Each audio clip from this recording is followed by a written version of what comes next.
Let me see your hands! Driver! Put your hands out the window! Shut the car off! Shut the car off! Take it off. Send it, take second. She got there, took off. She's continuing eastbound, speed's 80. It's at 100. I'm talking, get up there, let's go. 100. Oh, slow down, do before down, going to the guardrail. Check with the guardrail. Just over past the guardrail. Hands! Hands out the window! Show me your hand! Driver, show me your hand! Driver, hands out the window! I see no movement. You guys got visual on her? No. Driver, put your hands out the window! I do not see a body. Hang on, guys. They're going to flash bang the car. Go. Yes, go there! Go there! Yes! Boss coming up to you. Look right here. Right here. Hands open. You may be wondering how we got here. Well, 2 days earlier, on June 4th, 2024, a woman named Kayla Barton contacted the Spotsylvania County Sheriff's Office. Apparently, her best friend, Alyssa A.J. Venable, had left a concerning letter in her mom's mailbox. Hey guys, I'm Detective Norris. Said you had a note or something? Yeah. Okay. I'm looking for my mom's mailbox. Who's your friend? Alyssa Venable. Alyssa Venable? Okay. So she's just a friend of yours? She's my best friend. Alright. Let's go in here and sit down real quick. She was living at the house over on White Slade off of Benchmark Road. She just moved in there like a month ago, maybe a month. The detective proceeded to open the envelope Alyssa had left in the mailbox. Inside, there were instructions on how to take care of her dog, all of her account passwords, a stack of cash, and a letter saying goodbye. As the detective read the letter, he became deeply concerned for Alyssa's well-being. But according to Kayla, Alyssa wasn't the only person they needed to worry about. I went to go pick up my dog. One of her friends, Thomas said that AJ said she had killed some people. Thomas, so she dropped the dog off. The dog off at him, and I guess told him a bit of what was going on, okay. To which he relayed to me that she just, and he made the gun motion when he told me, and he told me that it was a bad idea to go to the house because he's pretty sure that's what had happened. And I drove straight home. It took some time, I stood by myself. You'd think this information would be a shock to the detective. However, Alyssa was already on law enforcement's radar. One of her roommates had called the police an hour earlier to report a dead body. Alright, let me see this fellow, make sure it's not. Just after the top of the head there. Looks like gunshot wound. The victim was 77-year-old Robert John McGuire, a.k.a. The Professor, a Vietnam veteran, father of two, and a beloved Santa Claus for the Salvation Army. A gunshot wound to the top of his head made it evident. This was a homicide. It's obvious. There's a lot of blood, dude. We haven't looked through the rest of the house. Yeah, let's not. Go ahead. It smells like gunpowder here. Huh? It does smell like gunpowder to you? Yeah. Can you guys back up toward the truck, please? Direct, thank you. I'm just holding the front door. Update you guys. Is there some sort of laceration on his head? Yeah, I need at least 2. Backup arrived within minutes, and Deputy Winchowski caught them up to speed as they prepared to clear the house. When I got him there, it smells like gunpowder. He has a wound to the top of his head. Let's make some announcements, and then we can clear from there. All right. Brooklyn County Sheriff's Office, if you're in the building, come on, put your hands up. I'll cover the back. To your left and right. This is clear. You pulled the hallway tightest. Clear. Dead female. Victim number 2 was 65-year-old Carol Ann Reese, who spent most of her free time volunteering. 419 deceased female in the bathroom. Got a bullet on the floor. 22 from the looks of it. Yep. No weapon on her body. Gunshot straight to the front of her head. Right, ready for this one? Yep. After a full walkthrough of the house, 2 of Alyssa's roommates were found murdered. However, Alyssa herself and 1 other roommate were nowhere in sight. But they still had several more structures on the property to look through. As deputies exited the residence, one of the officers outside mentioned a foul odor coming from the garage. I need somebody coming back with me because I'm smelling decomp back there. What you got? Around back, I'm smelling decomp in this garage back here.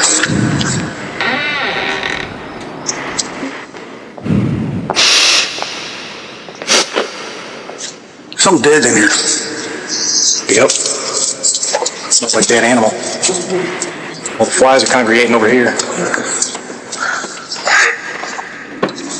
300, I got another body in the garage. Victim number 3 was 60-year-old Gregory Scott Powell, a U.S. Navy veteran and father of 3 who loved his dogs dearly. Check another body in the garage, 2229. Is there a gun or anything? I can't see it. Damn it. I knew it smelled it. Make sure we ain't got nobody else laying around this morning. 4:30, we have 3 deceased. We still have not located a firearm. The deputies finished securing the scene by clearing the remaining sheds on the property. As expected, Alyssa was nowhere to be found, making her the only roommate unaccounted for. That's gonna be a long damn night. Yes, sir. Back at the station, Detective Norris was already gathering information from Kayla, who might have an idea about Alyssa's whereabouts. There's 3 dead people in that house. I think she did.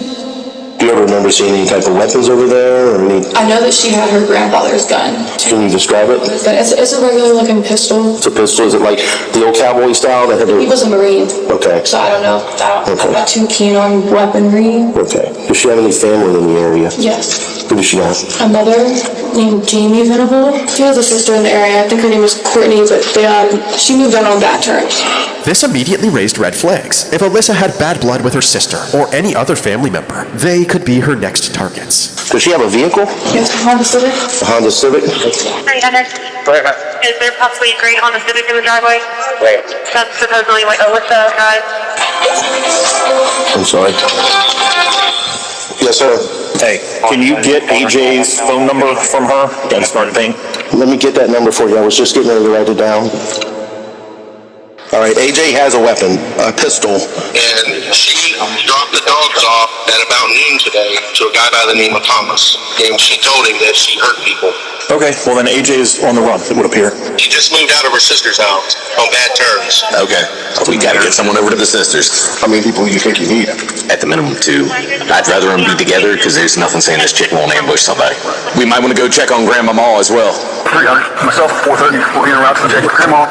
While several officers split up to make contact with Alyssa's family, the detectives at the crime scene began a more thorough inspection of the home. My big thing is I don't know where this girl is, and I don't know how many more people she might kill tonight. No idea why this happened. Other than she's EDP. What history do we have with her? Do we personally have? I'm not sure yet. As the officers searched the house, dispatch informed them that Alyssa's cell phone pinged off of a nearby cell tower. 2,070 meter radius off the cell tower on Tidewater Trail. The Tidewater Trail cell tower was the closest tower to the property, so the detectives wondered if Alyssa was still hiding somewhere nearby. They said that the stuff is pinging over here off Tidewater Trail. I wonder if that's going to be the cell phone right there. You're going to try to call that number and see if that phone rings? Yeah. Calling it now. Alright, that's here. You can cancel the ping on the phone. That phone's going to be located here in the house. Since Alyssa left her phone at the house, it was no help in finding her. But hopefully, the deputies contacting her family would have better luck. The first person they were able to get a hold of was Alyssa's grandma. Hello, ma'am. How are you? Sorry for scaring you. What's going on? You heard from Alyssa tonight? No, what's going on? We're looking for her. It's a bad deal. And that's why we're here checking on you. I haven't heard from her. Sorry for waking you up. Thank you for answering the door. Since Alyssa wasn't at her grandmother's house, another set of officers proceeded to the residence of Courtney Venable, Alyssa's sister. Sheriff's office. Blacked out. Packing the blinds. Light on in the kitchen. Television on. I don't see anybody in the main room. Sheriff's office, come to the door, please. Is that the driveway back there? It's a pathway. Sheriff's office. I don't see anything in the back there. Just as the officers were losing hope, a vehicle pulled into the driveway. Oh, my big sister? Yeah, that's my sister. Do you have any contact with her now? No. What happened? I mean, is she Fine. No, she's fine. We've got 3 dead people in there. Oh my God. Is there anywhere you think she might go? No. She was living with us. There's a whole situation with me and her. I haven't talked to her because she didn't want to pay her rent, so I kicked her out. We had an officer come here to get her stuff out of the house. My heart's racing because she's my baby sister. I hope she didn't. I pray for Hope she didn't. I hope she didn't either. Although the detectives were slowly piecing together what led up to the murders, they still weren't any closer to finding Alyssa. However, they still had one more family member to speak with, Alyssa's mom, Jamie. Hello? Come outside, it's the sheriff's office. Come step over here. Grab my shoe? Step over here. What's wrong? What's your name? Jamie Venable. Jamie? Yeah. Do you have a daughter? Yes. What's her name? Alyssa Venable. Is she here? No, Do you know where she might be? I do not. What did she do? She's a suspect in a triple murder. Are you... I'm serious. That's what we're dealing with right now. That's why I called you out the way I did. Where do you believe she is? I don't know. She lives with 3 elderly people. Those people are all dead right now.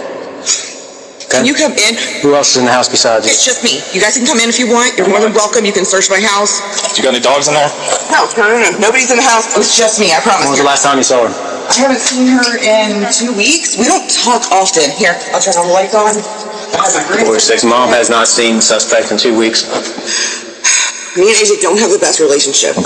Jamie told them that Alyssa had 2 phones, the cell phone the detectives found in her room, and an iPod Touch. She calls me from her email, from her iPad.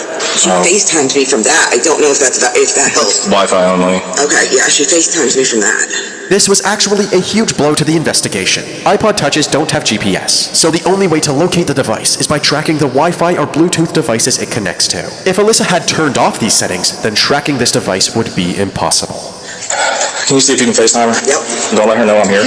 Just try and figure out where she is. I'm not going to say a word till you hang up, okay? Okay. 462, no contact with AJ. You have no idea where she might be or where she would hang out. Any friends? Donovan. He doesn't live in this state, but he's in West Virginia, and she's ran there before. Although tracking Alyssa's location seemed like a dead end, they now had a new lead, Donovan. However, they didn't have any immediate information on him. He has me blocked on Snapchat. It seemed that the investigators had exhausted all options for the time being. However, during Kayla's interview at the station, she had mentioned somebody else who might know something. Thomas said that AJ said she had killed some people. Thomas. Based on Kayla's story, Thomas was the last person to have seen Alyssa before she vanished. So, detectives went to Thomas's residence to speak with him. Do you want me to step out there? Sure. Thomas? Yes, sir. Hey, Thomas. I understand it. AJ came by today? Yeah, she brought her dog this morning around noon. She was like, I need to go. Can you watch him? And then her friend came and got him around 6 o'clock. She's his other owner. Okay. What did she say to you when she came over? She said that she had to go do something and that she was busy. And I asked her for what, and she's like, I just have to go out of town, and then I haven't heard from her since. Did she tell you that she hurt somebody? Somebody as in, like, family, or was it? Did you tell Kayla that Alyssa came over and brought the dog and told you that she's going to be leaving because she hurt somebody? No. And you had your hand like a gun like that? I didn't have my hand like a gun like that. Something seemed fishy. Everything Kayla claimed Thomas had told her aligned with the evidence gathered thus far. So why was Thomas denying Kayla's story? The detectives believed he either felt guilty for not contacting the police, or he was actively interfering with the investigation by covering for Alyssa. How do you know Alyssa? I met her through work. She used to be a coworker of mine until she got fired. How long have you known her? About a year. So this is not somebody that it's really worth lying to the police about. I really need you to think about what she said to you when she dropped the dog off. Yes, I know. You're not in trouble, so just relax. There's no, we just need to know what she told you. Yeah, so she came to the house. It was really quick. And when she got here, she was like, I gotta go. And I was like, where are you gonna go? And she's like, well, I'm busy. I have to go take care of something. And she's talked about her friend Donovan, but I don't know who? Her friend Donovan, but I don't know anything else than that. I don't know his last name. I do know that they went to school together, but I don't know where he lives, though. And I believe they're around the same age. Right. That's about it. And she seemed rushed. Despite the conflicting story from Thomas, he didn't receive any punishment for withholding information from the police since Kayla's story was hearsay. With no additional information, the detectives decided to call it a night and pick up the investigation in the morning. You can easily miss this gravel road in Spotsylvania, but what happened inside this home on White Street Court can be hard to forget. The sheriff's office found the bodies of 3 residents with trauma to their upper body: 77-year-old Robert McGuire, 60-year-old Greg Powell, and 65-year-old Carol Reese. Their other roommate, 23-year-old Alyssa Venable, is accused of shooting and killing them before running away. The suspect's grandmother, Jane Venable, was making this plea to law enforcement. I'm pleading for the authorities to consider this young woman as also someone who could be in desperate need of help. We think she is in harm's way, if not from someone else, from her own self. I cannot imagine what's going on. It does not make sense. But try to get a message that you're still with us out there somewhere. Let us find you. The detectives spent the next 2 days continuing to hunt down Alyssa and interviewing several people from her inner circle. They discovered that in the months leading up to the murders, Alyssa was struggling to control her temper, which was affecting her job at McDonald's. If something was wrong or something was irritated, she'd snap at you quick. She'd be just kind of in an irritated mode all the time. This behavior escalated until May of 2024, when she got into an altercation during one of her shifts and was charged with misdemeanor assault and battery. The incident resulted in Alyssa losing her job, which would explain why she couldn't pay rent to her sister. Based on all of the information detectives had gathered, it seemed that Alyssa's mental health was declining, even before she was kicked out of her sister's house, which amplified her disturbed state of mind even further. After being forced to uproot her life and move in with a bunch of strangers, perhaps she had grown resentful of her new roommates, which ultimately caused her to snap. This was clearly a disturbed individual with nothing else to lose. It was crucial for the detectives to find and arrest her before anybody else was hurt. Thankfully, the detectives had a break in the case. Donovan. They were able to get a hold of Donovan. He said that he hadn't spoken to Alyssa and had no clue where she was. However, he was able to provide the detectives with Alyssa's new phone number. Using this number, they were finally able to track Alyssa's location to a gas station 6 hours away in Steuben County, New York. Spotsylvania authorities requested help from the New York State Police in apprehending her. As the troopers arrived at the gas station, they saw Alyssa's gray Honda Civic turning onto the highway, bringing us right back to the traffic stop at the beginning of this video. Let me see your hands! Driver! Put your hands out the window! Shut the car off! Shut the car off! Take off. She got back in and took off. She was continuing eastbound, speed, conditions dry. You help slow down, slow down, point the guardrail. Hands out the window! Show me your hand! Driver, show me your hand! Driver, hands out the window! You guys got video on it? No. Driver, put your hands out the window! How fast was she going? Probably 90 miles. She had the guy wrong. So there's no like she in any type of condition. It was still going like 30, 40 when it hit back. Man, it took so long. It's hard to tell from this footage, but eventually, Alyssa manages to stick one of her hands out of the passenger side window. We got a hand out the window on my side. Put both hands out the window! Is she attempting to get out? Okay. Put your hands outside of the vehicle. You can open the door. Do so slowly. Get down on your stomach. While waiting for Alyssa to comply, over a dozen state police cruisers piled up on the highway, ready to retaliate in case Alyssa was armed and dangerous. After a few more minutes of waiting, the troopers devised a game plan to safely arrest their suspect. Hang on, guys. They're going to flash thing the cars. Just be advised you got your airbags on that side. Go. Yeah, go there! Go there! Secure hand. Hands secure. Boss coming up to you. Right here. Right here. Hands open. Hands secure. Hands on back.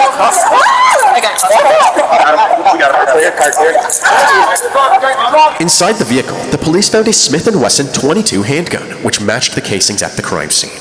Okay, it's got the ambulance here. We're gonna get you in there. Since she was in a serious car crash, Alyssa was strapped into a stretcher and transported to the nearest hospital.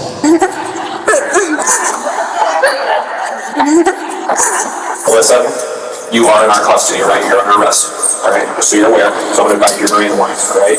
You have the right to remain silent. Anything you say will be used against you in court of law. Now that Alyssa was in custody, Spotsylvania law enforcement updated her family. She is okay. She's in custody, out of state, and that's literally all we got right now. So we knew other states were looking out for her, obviously. So once I find out a little bit more, I will let you know. All right. Well, you got my number now. Good to go. Thank you. After recovering in the hospital, Alyssa was transferred back to Spotsylvania and locked up in the county jail. About 2 months after Alyssa's arrest, her cellmate reached out to the detectives. Apparently, her and Alyssa had been chatting quite a bit behind bars. What can you tell me that I don't know as far as... She told me the whole story. What did she say? She had murder on her mind long before she moved in the house with these people because she was going to kill her sister and the sister's husband or boyfriend first. Okay. Her whole reason is just to kill someone, basically? Yeah, she didn't have no reason. No reason at all. In February of 2025, Alyssa pled guilty to 3 counts of second-degree murder. She was then sentenced 5 months later in June. New tonight in Virginia, a woman who murdered her 3 roommates in Spotsylvania County is sentenced to 99 years in prison. Alyssa Venable currently resides at the Fluvanna Correctional Center in Troy, Virginia.